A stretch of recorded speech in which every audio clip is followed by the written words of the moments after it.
Good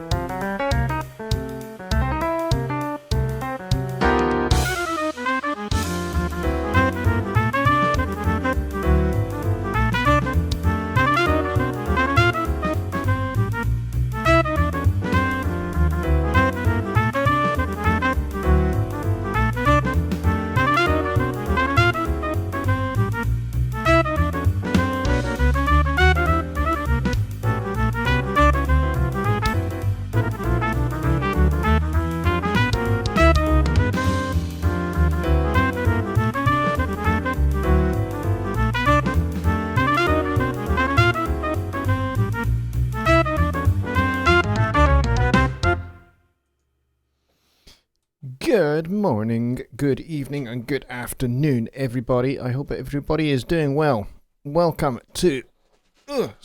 getting comfortable in my chair. Welcome to Sunday Night Live with me, Jonny, at jonnylipshamstudios.co.uk. It has been an absolutely glorious Sunday here in Edinburgh, in Scotland, in the United Kingdom. I hope everybody has had an equally glorious day wherever you are in the world. I know a lot of you are over in the United States, but I know that some are in Germany, some are in Greece, some are in Sweden, Switzerland, Australia, New Zealand, Canada, some places in Africa as well, even quite often watch, which is awesome. Welcome. And I am kind of a little bit late getting started today, so I do apologize for my lateness, but I actually had a spillage. I spilt some tea on the way into my studio and had to clean the carpet when I had only a few minutes before I needed to be sat here and hitting stream. But there we go. So we don't have many people so far. We've only got 9, but the lucky 9 are Ken Moss, Thomas is here, David S. Is here, Just Bob, Ken Moss, Bobby Booth, no show is complete without Bobby here, and Just Bob, who says, we had so much rain that my subdivision flooded knee-high today at one exit. Oh, wow, crikey. That is a lot of water, my friend. I think it was just yesterday, Saturday, we had torrential rain here as well, and our street outside, which fortunately for us is a little bit of a slope downhill, was like a fast-moving river. I would say it's probably a good couple of inches deep, which is nothing compared to like 3 or 4 feet deep. But we're too high up here. Edinburgh is kind of like a coastal city with a bit of... It's interesting terrain, Edinburgh, because we have 3 volcanoes that are all extinct volcanoes, fortunately. And Edinburgh is kind of like in the basin with these 3 volcanoes surrounding it. And so we're kind of in the southeast of the city with one of the volcanoes, which is called Arthur's Seat, relatively nearby. But everything's kind of downhill. So, we don't get flooded, really, to be honest. So, unfortunately, for a lot of people that live in flat areas, flooding can be, especially if you happen to be near a river and your city, your town is on the floodplain, that's a very, very, very bad place to live. There's a reason why it's called the floodplain. Flooding is highly likely because that's kind of by, design. But there we go. And Mike has just popped into the room. Mike at Peace Valley Audio is here. And he's saying hello to everybody, which is fantastic. And we've got 10 people here. Hopefully it'll build up a little bit. I did do a little bit of advertising for the show before we started. I did some Facebook posts and I sent out an email to all of my email list subscribers, of which I think there are about 77 now, which is pretty cool. So if you are on my email subscriber list, that's awesome. If you're not, get yourself on it. There is a folder that you get with my email subscriber list, which contains the multitrack files to one of my songs. You can mix that song and you can use that in your portfolio as well. I'm very happy for you to do that. That's why I'm letting you have it. Plus, you also get my 5-part compression series, which I did a couple of years ago.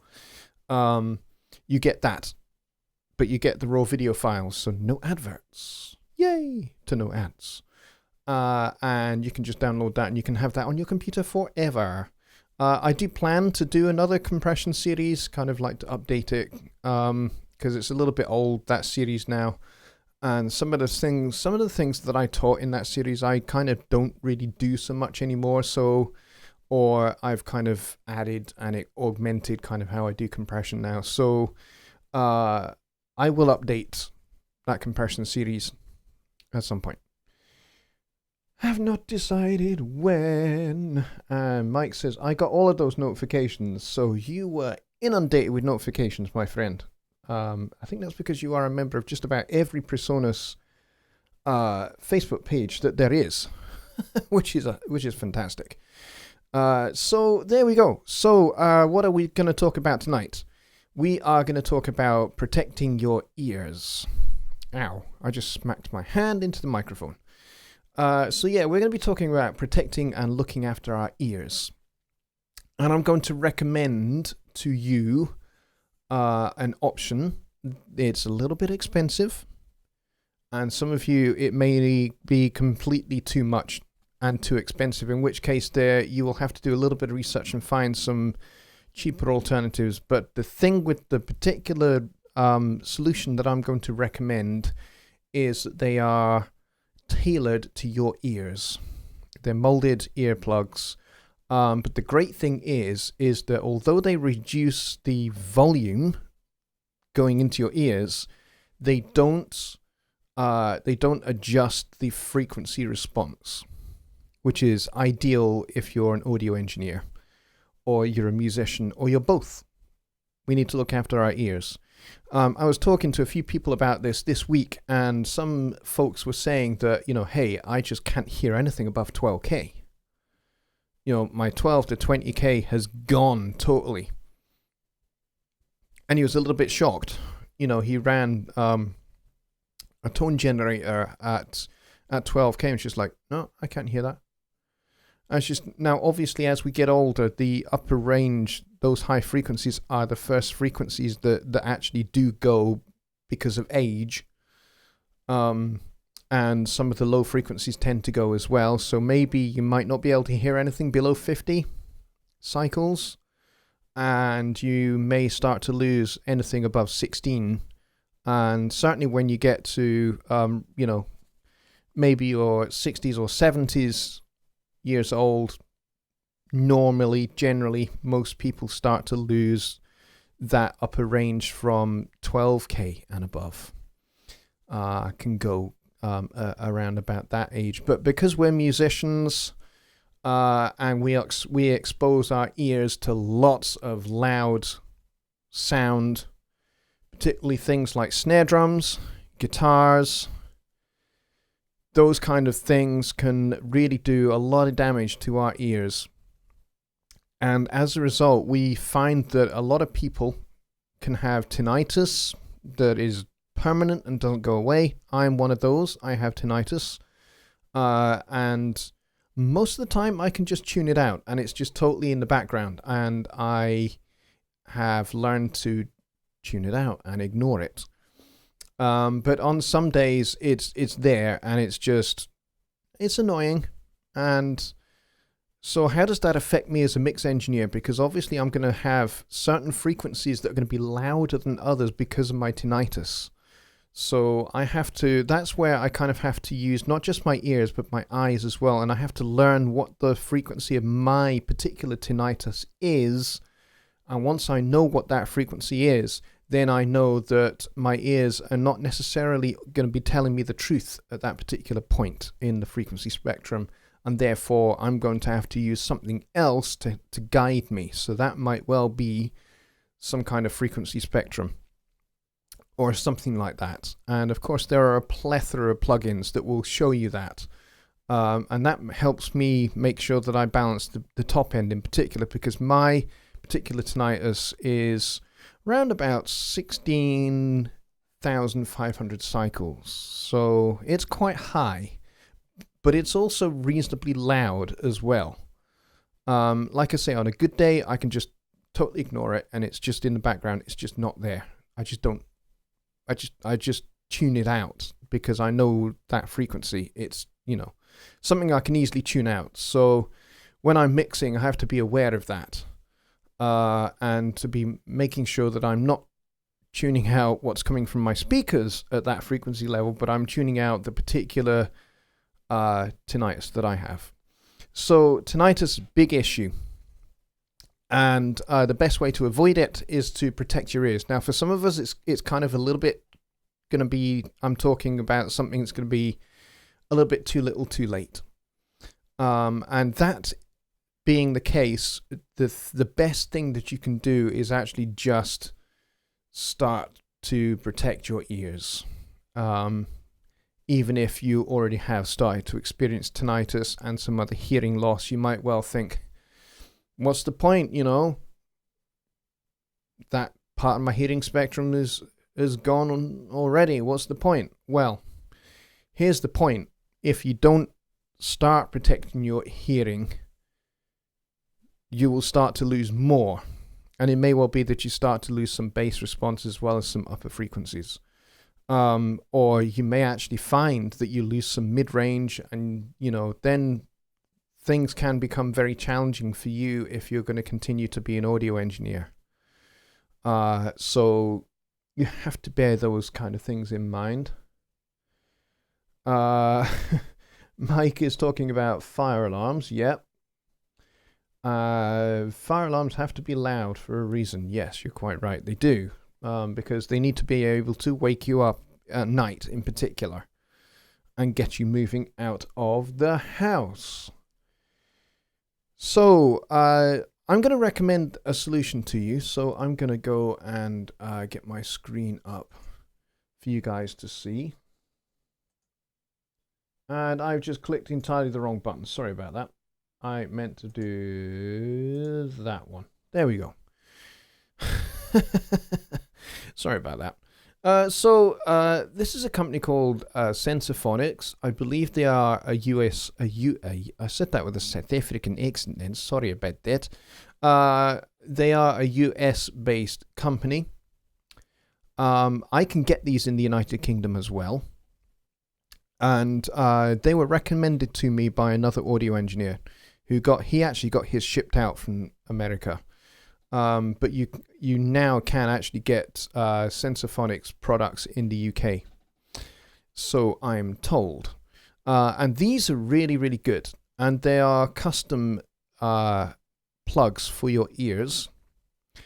And they come with these custom filters. Hang on, let's see if I can show you the little filters. Oh, here we go.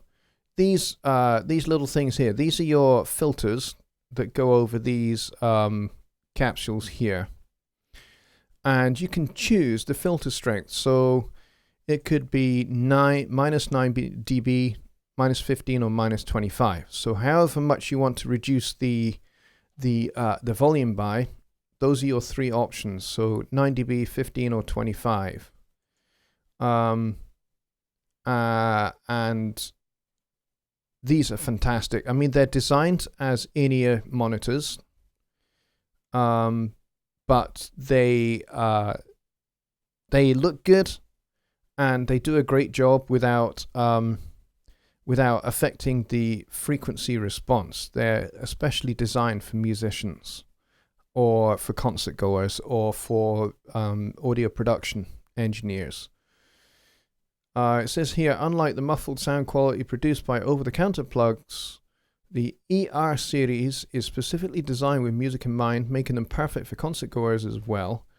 The earplugs give balanced sound reduction with very little disruption of frequency response. Definition of mid and high frequencies can be heard clearly for a safer yet truly musical experience. Each pair comes with one pair of attenuating filters.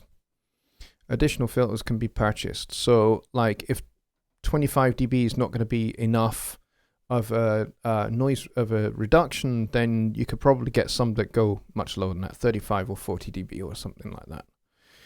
And it says here, custom fit monitors require Phonics approved ear impressions. The cost of ear impressions is not included with the purchase of this product. So they recommend that you go to a qualified audiologist and have the impressions made, and then you, I guess, you print your, you ship your complete ear impressions and a copy of your order form to Phonics.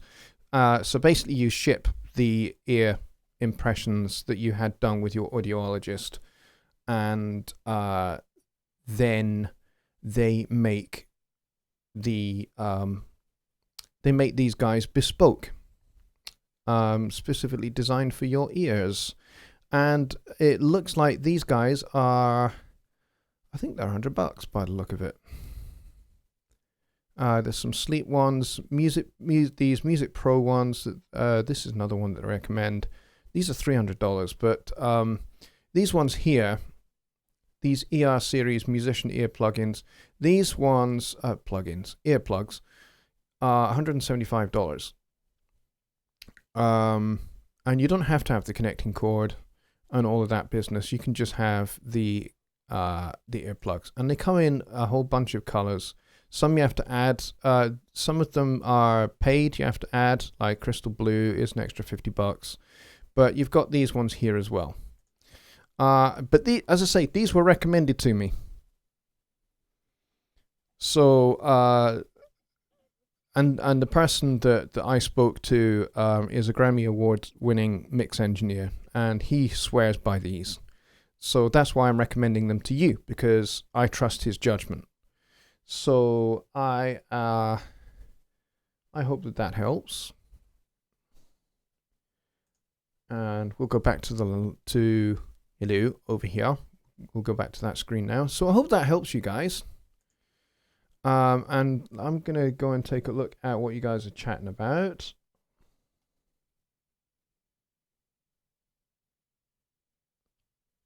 I'm gonna go back up to the top. Okay.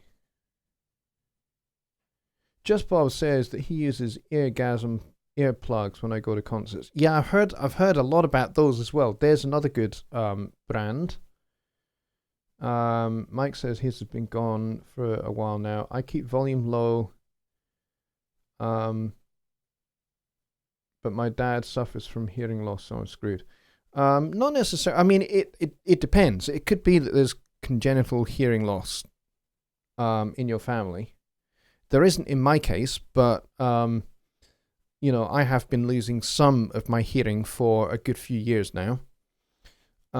So I'm in this business for as long as I possibly can be, to be honest. Just Bob says, I've had ringing in the ears since I was a kid. I remember complaining about it in first grade. Oh, wow. So you maybe have been exposed to loud sound at some point when you were a kid. Ken says, I play in a rock band, but the thing I'm most concerned about is the fire alarm in our school. I cannot leave the building without covering my ears, and they won't lower it. Yeah, well, fire alarms have to be loud for a reason. But yes, they can be up to 120 dB. I do believe that they are limited to 120 dB. They're not allowed to be louder than that for the very reason that you're stating. But I see absolutely no problem with you walking out with your ears covered or your fingers in your ears to give you a little bit of protection, especially when you're walking right past the fire alarms. Because then, they are especially loud. And things like, a passing police car or a passing ambulance or something like that, those sirens are pretty loud. My kids look at me a bit weirdly when I cover my ears. They look at me a bit weirdly, as if to say, what, are you sensitive to loud sounds or something, Dad? I'm just like, no, I'm just looking after my ears because my ears are my business. If I lose my ears, I lose my business. So yeah, fire alarms can be pretty bad. Oh, and the chat has just jumped all the way down to the bottom. So there's a lot of things that you can do to protect your hearing, especially if you are working in your home studio and you're mixing or you're recording a lot. And that's just basically just to turn your speakers down and keep them at a low volume. Basically try and set your speakers to a level where if you had somebody sitting next to you, you could hold a conversation at a normal volume like I am with you guys right now, this kind of conversational volume. And you know, the mix that I'm playing through my speakers is roughly the same volume. Then I know I'm good, and I basically have all of my monitor station levels set so that it's like that, so that you know, they stay at that volume level all the time. Now I have a dimmer switch on the monitor station, so when I want to check how the mix sounds at a reasonably loud volume, I can just press that button and hey presto, the speakers come up loud. But when I do that, I roll myself back so that I'm not immediately right in front of my speakers when they're at full blast, because that sudden blast of volume, my ears are going to compress automatically. That's how they respond to sudden loud noise. So, and I don't want that to happen, because that's going to adjust my impression of the mix and the low and the highs. So I kind of roll myself back when I do that. So let's see. Mike says there is congenital hearing loss in his family. I'll be paying someone else to mix before too long. Yeah, hopefully, you know, if you look after your hearing now, you can maybe slow it down. Bob Studios is saying, what's up with the volume? I don't know. Is there anything up with the volume, folks?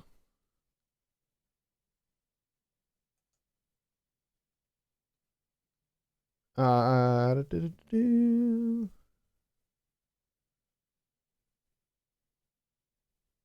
see. I'm trying to figure out what that was all about. Sorry about that. Okay. David says, it was my email to Jonny that started this topic. That's right, David. It was you that you suggested this to me, and I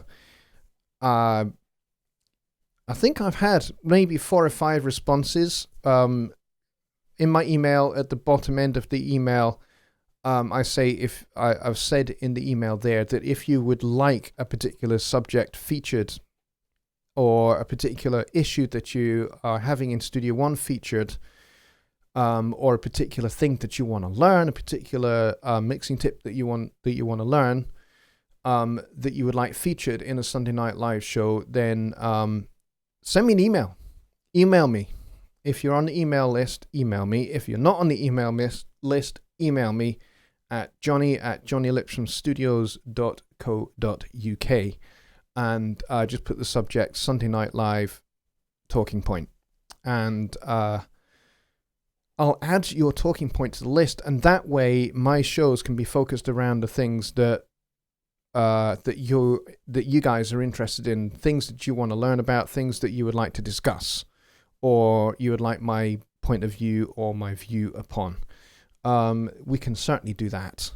So I've got maybe 2 or 3 or 4, I think. I need to go and check. I think I've got like 4 other suggestions, and I will be doing those in the next sort of like 4 or 5 shows. So as I say, if you have a suggestion for a talking point, get it in the email, and I can add it to my list, and that way all my shows are all about you guys and not about things that I think are interesting. Because what I find interesting, you guys probably won't. So there you go. Let's see. David says, I have low-grade tinnitus as well. Yep. I think a lot of people do now. Bob Studios says, just like train sirens, they're designed to be quite irritating. Yes, exactly. Bob Studios says, in my studio, I try to keep it around 85 dB max. Yeah, that's probably a good safe level to keep it. I keep mine even just a little bit under that.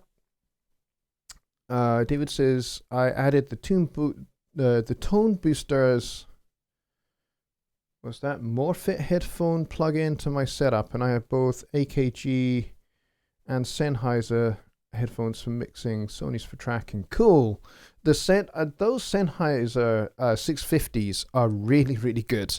My good friend Joe Gilder uses those, and he rates them very, very highly. I would love a pair, but I have these Presonus HD7s. These are really good, and I have the HD Nines for tracking as well. And be honest, pretty much every client I have had in my studio for recording since I got the HD Nines have raved about how good they are, about how comfortable they are, and how clean and crisp and clear what they hear is. And they can hear themselves, they can hear everything else. It's nice and crisp and clean. They really, really like them, and they're really comfortable. So I'm really pleased with those. And I heartily recommend them. Let's see. David says, I have Alpine earplugs with 18 dB filters for concerts. Yeah, 18 dB is probably good. Somewhere between 18 and 25 dB is probably good for concerts. I went to see Steely Dan in February, and I wore my 10 dB earplugs because we were quite far back from the stage, to be honest. So the distance between the speakers and where we were sitting was reasonably distant, so it wasn't actually incredibly loud. It was nice and full and round and loud sounding, but it wasn't like ear splitting. So I just put my little 10 dB ones in, and it was great. It was a thoroughly great show, not just from the fact that it was Steely Dan, and the musicianship that you get with them, but also the fact that I was able to attenuate the volume a wee bit and protect my hearing, which is very, very cool. Let's see. Great question here from Ken Moss. Are the smartphone dB meter apps accurate, or do you recommend anything else to measure levels from speakers? Actually, there are some very, very accurate mobile phone apps for SPL. Where's my phone? My phone is in my pocket. I have one, which is called, I have to go find it. Let's see if I can find it. It's actually just, if you are on Android, you go to the Google Play Store, and it's actually just called the SPL Meter. And it's by a company called Coolsoft, spelled KEUWLSOFT, Coolsoft. And you can have it set for C-weighted, which is what you need for calibrating speakers. Or you can have it A-weighted, which is very cool. And it gives you maximum, minimum, and then your average dBA as well. For your SPL, and you can calibrate it to a whole bunch of other settings. The cool thing is it's also got a frequency spectrum here. I don't know if you're going to be able to see this too terribly well. You're not, because I'm... let's see, let's try that again. Let's see if I can get you to see this. Yeah, it's not terribly clear, but you can see the frequency spectrum there, peaking every time I'm talking. So that's cool. Coolsoft SPL meter, and I used it to calibrate my speakers, and very useful. But that was a fantastic question. Bob Studios asked, do you run open-eared headphones? Open-backed, you mean, I think. Yes, these ones are open-backed. Well, they're kind of semi-open. So not completely open, but they've got like little circles of openness. Quite hard to explain. Hang on. Let me take these off and I'll show you. so you can see they've got little circles. Let me see if I can get the angle on this bit. There you go. Those little circles there with the little crosses, those are the open areas. So they're not fully open, but they're not fully closed either. And the cool thing about these is that I can use these for mixing, which is what I use them to reference my mix, particularly the low end. But I can also use them for tracking, and I did a couple of albums and EPs just with these, as well as my speakers, obviously. And they worked really, really great. They worked really, really great. But for tracking, I have these guys. These are the Presonus Hd Nines, which came out maybe a year and a half ago. I think people have been asking for closed back Presonus headphones for a long time, and they finally made a set, and they're really, really good. These are great for tracking. They are so comfortable. And the only thing I maybe would recommend with these, if you get them, is maybe swap these guys out, these ear covers. But other than that, I think they're fantastic.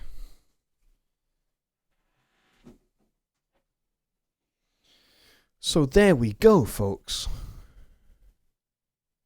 Let's see what other questions we have. Is there any monitor device or VST that measures perceived dB levels on the volume of your mix before it goes out for mix down? I hope this makes sense. Not sure how to ask what I'm thinking. Any perceived dB? Well, I think what you're referring to would be something like the level meter plugin. And we can definitely have a look at that. For sure. If we go over to Studio One, the level meter is over here somewhere. Let's stick this in after the limiter here. And here we go. And it looks like this. The beauty of this one is you can expand it. It's the only Presonus plugin that I know of that you can completely contract and expand like this. And it has a whole bunch of options. But so you have the true peak, you have K20, K14, K12. But here's the one that that gives you kind of your loudness units and your loudness units as it relates to full scale, and then you have EBU plus 18 scale, which is kind of like, this is the European Union Broadcasting Standard, which is called R128, and the target for that is -23 LUFS. I believe that's correct. And this is really, really useful, because what this will do is this will show you how loud your mix is. And you really want to be looking at your integrated loudness, which is in loudness units, and your loudness range, which is the EBU R128 standard here. So you want to be looking out at these guys here. And what this will show you is, are you in the ballpark for the kind of correct loudness correct loudness level for streaming services and that kind of thing, so that you know that when you send something out to Spotify or YouTube or something like that, that it's going to be in the appropriate level where they're not going to turn your mix down a lot. You ideally want them to not turn down your mix at all. But, in some cases, like some genres like metal or something like that, it doesn't matter too terribly much if they're turning you down a couple of dB. A couple of dB is not going to hurt too much. But if they're turning you down like 10 dB, then you've overcooked it, and it's way too loud for their platform. So they would turn you down, and that will destroy your dynamic range. So this is a good option, I would suggest. So I hope that helps you. Greg says, are there any good YouTube videos on calibrating speakers? I'm not sure if I've done it correctly. If you go onto the Presonus website, not website, the Presonus YouTube channel,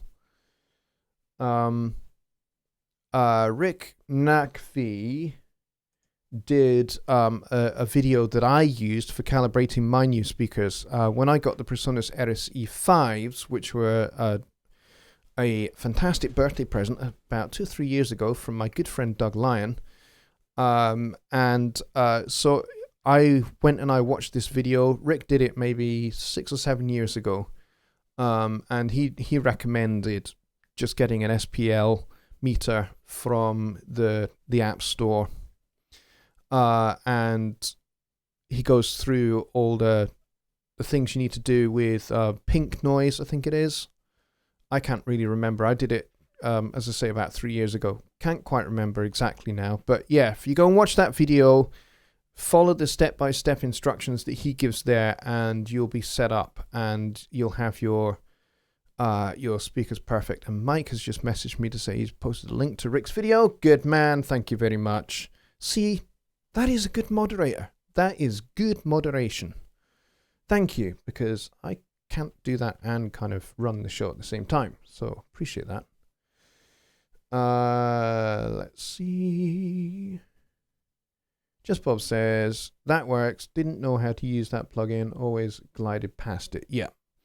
It's very, very useful, that level meter. I use it a fair bit.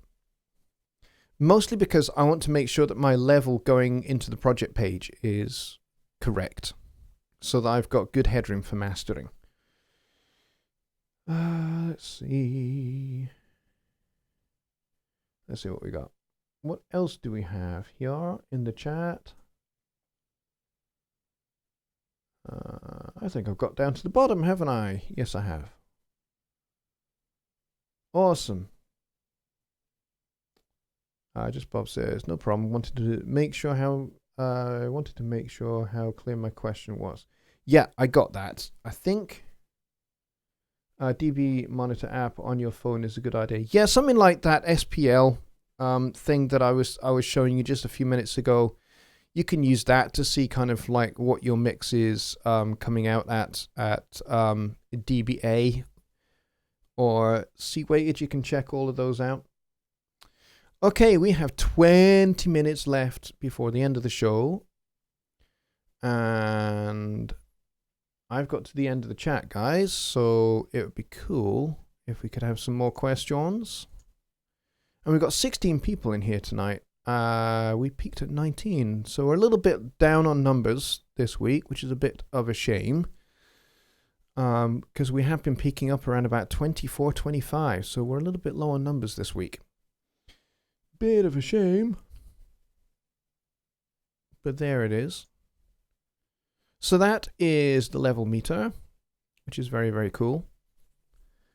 And it means you don't have to go over to the project page, because in the project page there's a whole bunch of loudness management stuff there now since Studio One 3.5. There's a whole bunch there.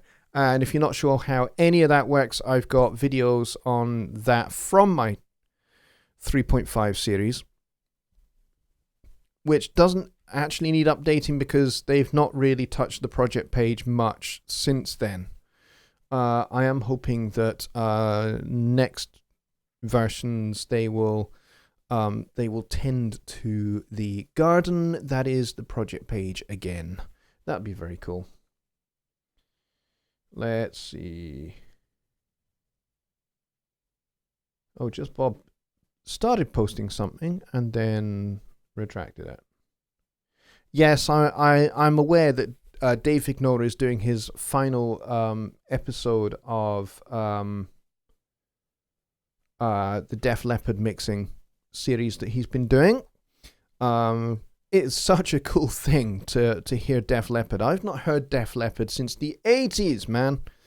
And it's very cool. I don't know how on earth he managed to get hold of the multitrack files for it, but it's pretty awesome that he has done. And that mix he's doing is sounding really, really good.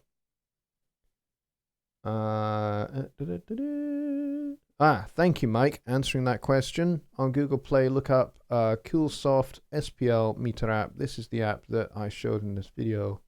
Also the one that he uses. Well, that's very cool. Glad about that. Let's see. Bob Studio says, I used to have a reference CD to generate pure sine waves, and that was the best to figure out the room where you're mixing in. You know what? That's a really great point, actually. If you are wanting to calibrate your room, you could really do not much better than investing in the SonarWorks package, which comes with the analyzing software and the calibrating microphone, and you basically put the mic exactly at your head height in the sweet spot between your speakers, and it does a whole bunch of tone sweeps and stuff like that, and it listens to what the reflections are like, and it listens to the room as much as it listens to the direct sound, and it spits out a graph that shows you exactly where the frequency issues are in your room. And then you can appropriately treat your room and then repeat the test and see if where you're putting your acoustic treatment is actually making a difference or not, as the case may be. So yeah, the SonarWorks is something else I can recommend investing in if that's something that you need to do to kind of like improve the audio properties of your room. So that's a great point.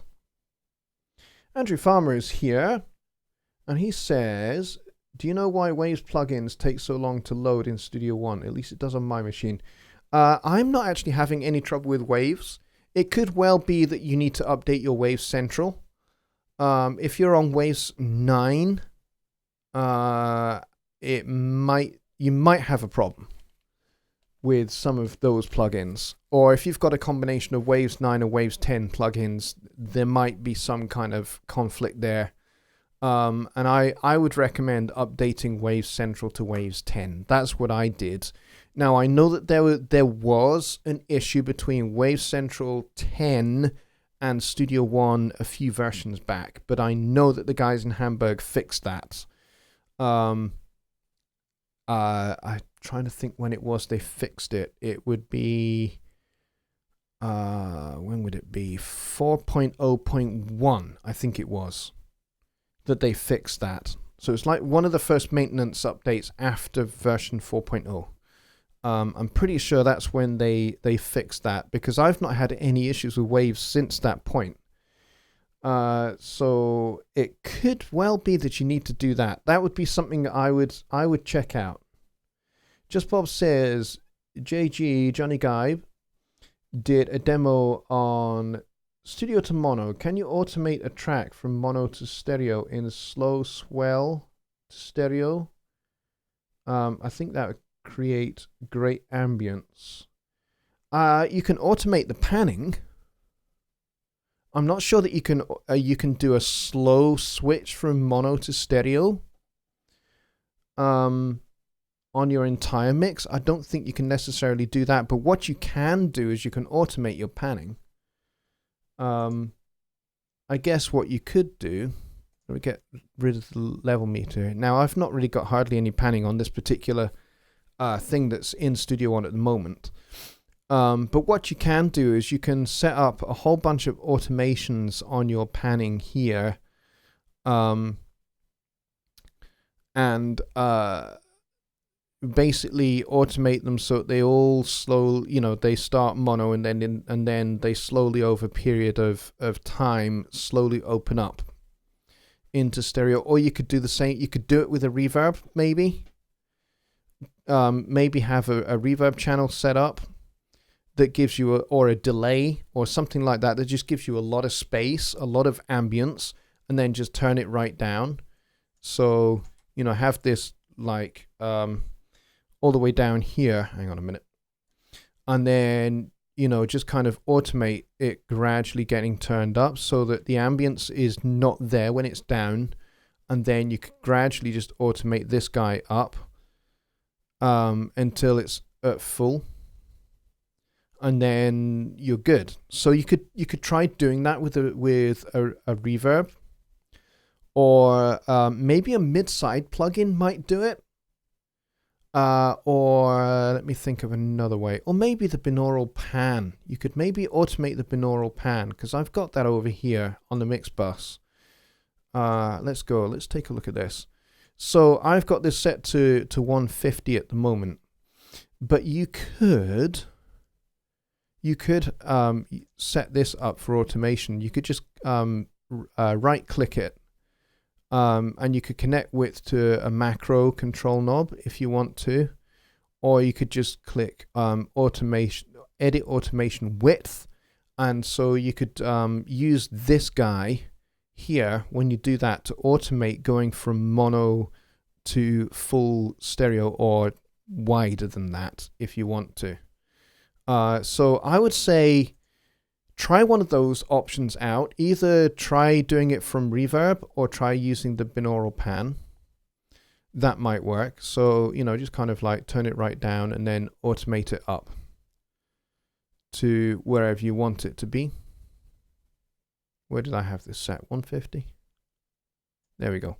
So that would be an option to try. Binaural pan or reverb or something like that. One of those would do it, I would think. Let's go back over here.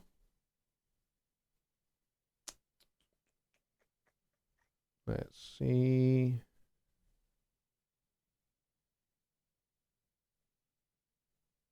Let's see what I'm missing here. Greg Thomas is saying my video is blurry. Anyone else's? If your video is blurry, folks, I recommend you go to the cogwheel, which is kind of down here somewhere, and click that and set it to 1080p. It might well be that your internet bandwidth has just narrowed a wee bit, and YouTube has detected that, and when it does that, it drops the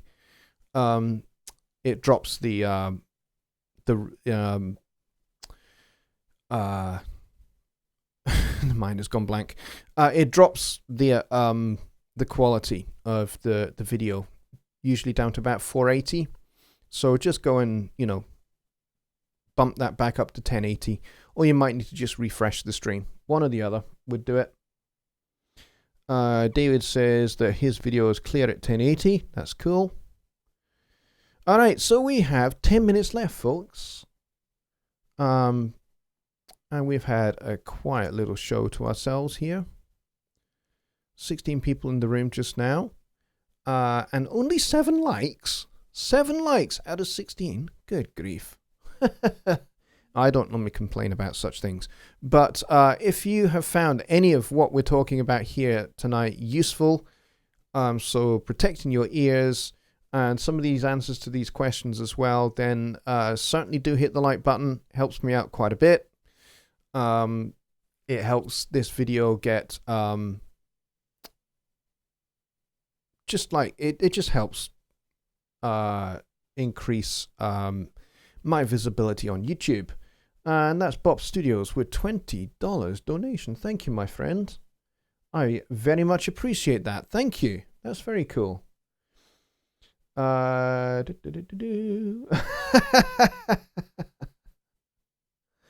very cool, David. A show about hearing protection should be quiet. I like that. That's so funny. Just Bob says it's summer. People are busy doing things. Yeah. And it's a Sunday evening. And if you've got nice weather wherever you are, you probably want to be outdoors in the sunshine rather than sat in front of your telly or your computer screen watching me and listening to me talk. So yes, I appreciate that. But thank you very much, Bob Studios, for the $20. That is very, very cool. That goes a long way to helping me being able to keep doing what I do here at Jonny Lipsham Studios, for making videos and doing these shows and investing in lighting, which you might have noticed that these broadcasts are a bit brighter.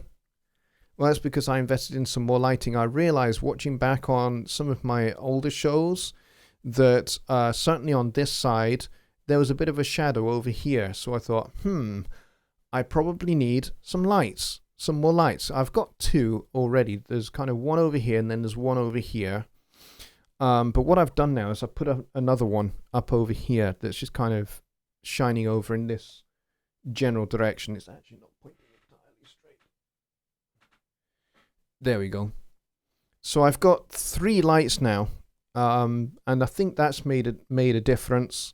And I've managed to acquire also another couple of mics, which is nice as well. So I've got other microphone options now, which is great. Because for years I've only had like a small handful of microphones to choose from, and my good friend Mike is donating me $10. Good grief, thanks Mike, I appreciate that very, very much. Bobby Booth has to leave. He says, "See you guys, won't be back. See you later." Bobby, thank you so much. You are just here every show without fail, and I appreciate that very, very much. So thank you very much for coming. And what's that? And lay low on politics. Yeah, I keep my shows politics free for the most part. Occasionally I have to talk about politics because politics gets in the way of music and music production. For example, the campaign that my good friend Lidge Shaw over in Nashville has been fighting the city council for over kind of like, it's all to do with noise and having a home studio and all of that. The city council have clamped down on that, and he is fighting a very robust campaign. So sometimes music and politics kind of meet, and in this case there's some friction there, but sometimes music and politics actually do a good thing together. But I don't get into party political stuff here on my channel, because this is a music channel. This is a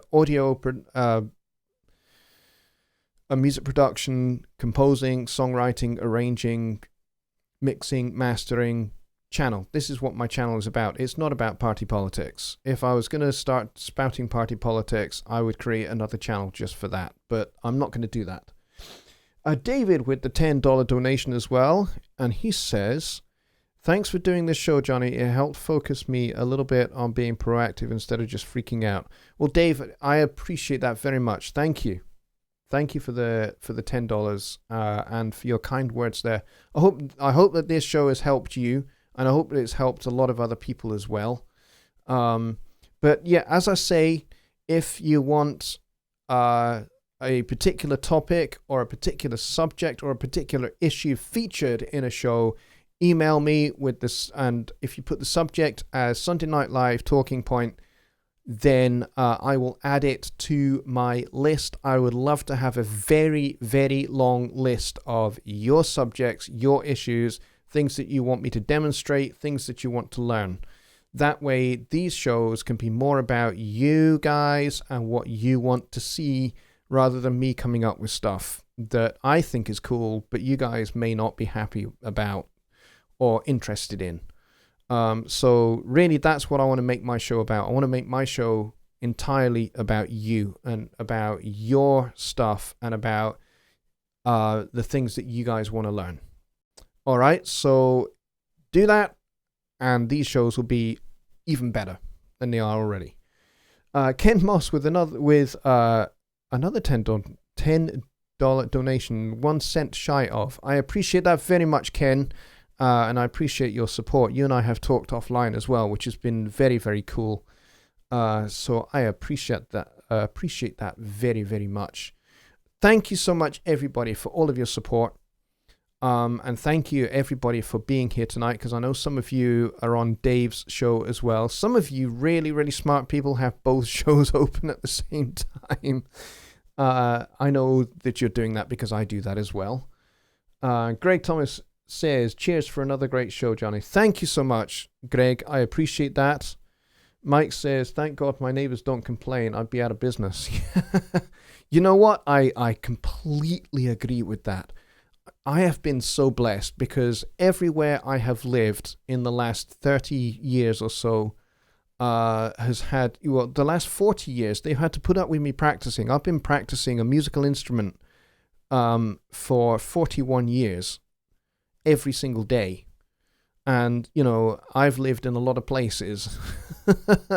And pretty much everywhere I have gone, the neighbors have never complained. The neighbors have been enthusiastic, supportive, and encouraging. And I think that that's fantastic. And I wish more neighbors were like that, would encourage creativity. Mike says, for your information, I will be PMing you a file after the show. I need input. Absolutely, Mike. Send it on over. Just bear in mind, it is kind of 1 a.m. in the morning here. And I don't know how long I will stay up for, but definitely do send me that. Bob Studios is out of the room as well. He says he's got to go. And we have 2 minutes left before we hit 1 a.m. or 7 p.m. for you guys. So your dinner will be ready soon, I am sure. And I will be packing myself off to bed very shortly. But yeah, I just wanted to say a big thank you. And for your support, folks. And it's really nice that I've been able to gather at least 25 people on most of my shows. This show is maybe a little bit of an exception, but hopefully next week we'll have a bigger audience. If you know people that you think that this show would be good for, then please bring them in. You know, lead them lovingly in the general direction of this YouTube channel and tell them to subscribe and hit the notification bell and make sure that you're getting all the notifications. That way you get all of my videos, not just my live streams, but you get all of my videos and you get notified about them when they go out. So please do that. If you are not a subscriber, hit that subscribe button, hit that notification bell, and do yourself a favor and keep up to date with all of the videos that I'm going to be putting out. I've got a whole bunch of new stuff coming over the course of this summer.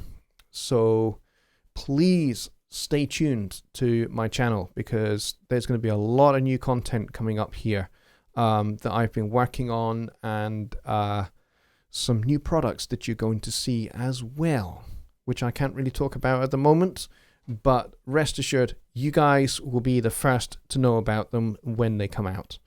So on that note, folks, I'm going to wish everybody a very, very good night and a very big thank you for coming along to the show tonight.